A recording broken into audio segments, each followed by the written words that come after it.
Alright, guys, I'm back with another chapter in Numbers. We're in Numbers chapter 5 with the header read, The Purity of the Camp, and we'll get right into it. The Lord gave these instructions to Moses. Command the people of Israel to remove from the camp anyone who has a skin disease or a discharge, or has become ceremonially unclean by touching a dead person. This command applies to men and women alike. Remove them so they will not defile the camp in which I live among them.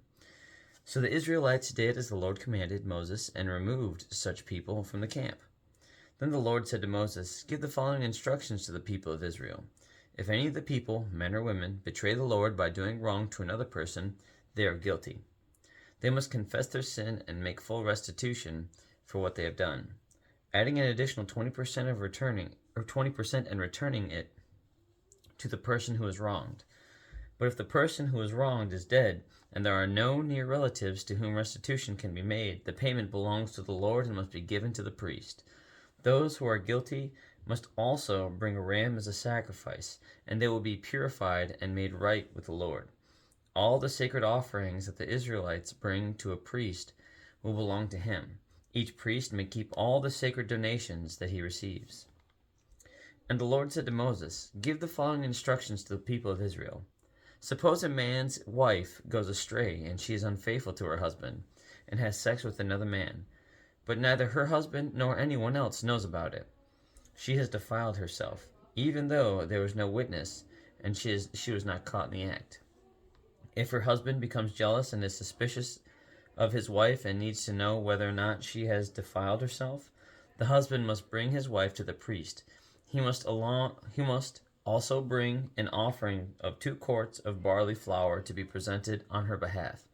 Do not mix it with olive oil or frankincense, for it is a jealousy offering, an offering to prove whether or not she is guilty. The priest will then present her to stand trial before the Lord. He must take some holy water in a clay jar and pour into it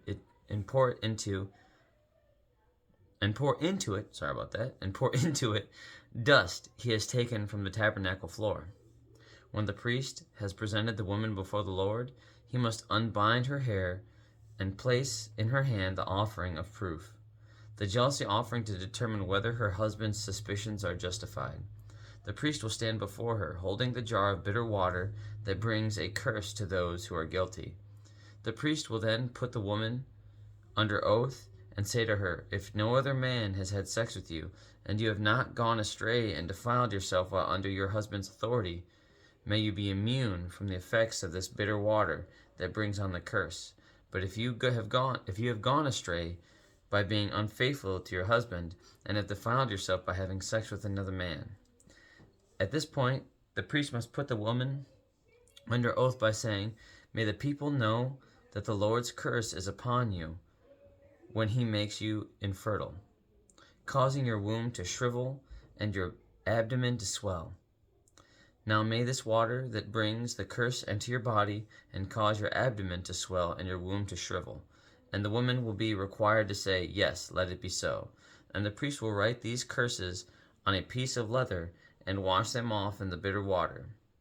He will make the woman drink the bitter water and brings on the curse. When the water enters her body, it will cause bitter suffering if she is guilty. The priest will take the jealousy offering from the woman's hand, lift it up before the Lord, and carry it to the altar.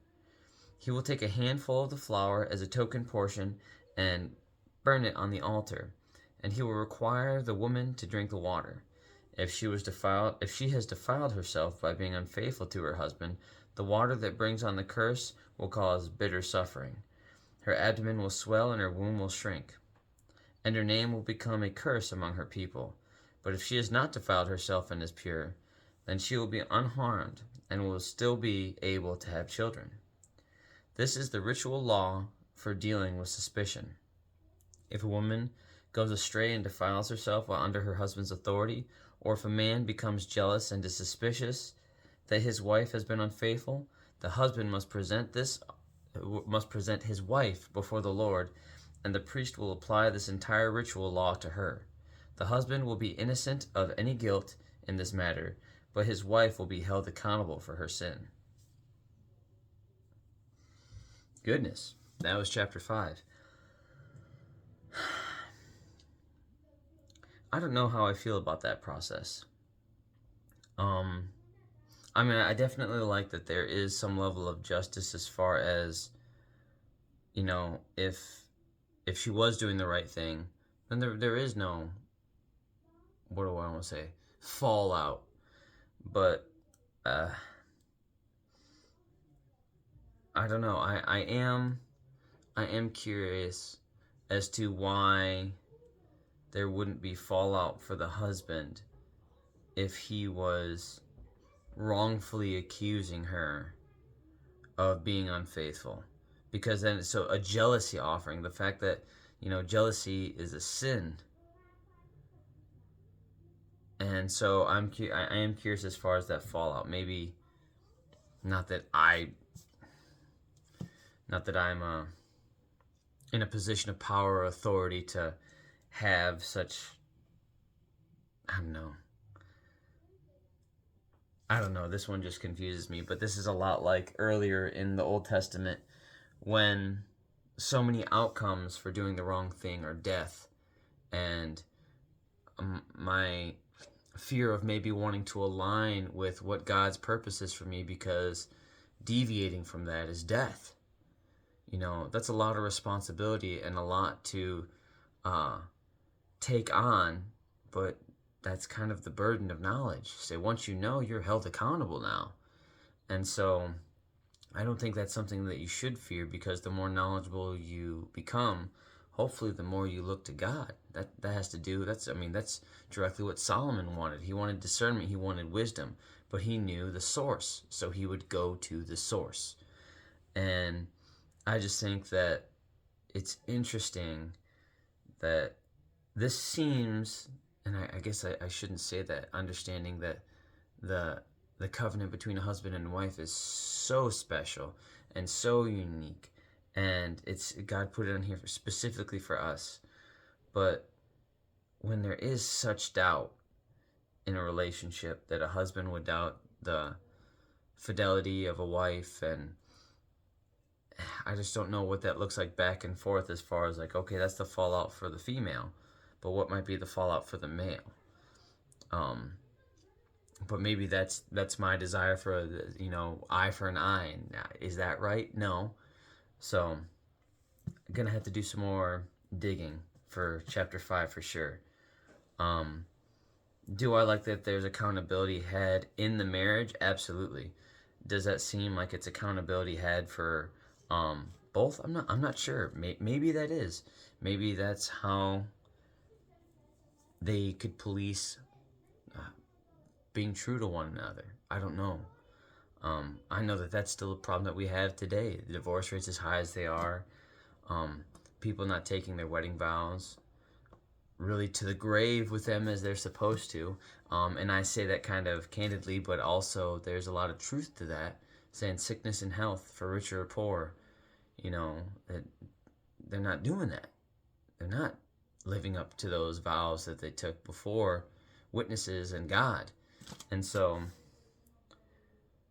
I'd be curious as to, especially in their culture, what would create that jealousy? What would create that doubt that the wife wasn't being that? Because not that, you know, haughty eyes or lust or all those things didn't exist, but I just see our world today to where it's just so thrown in your face.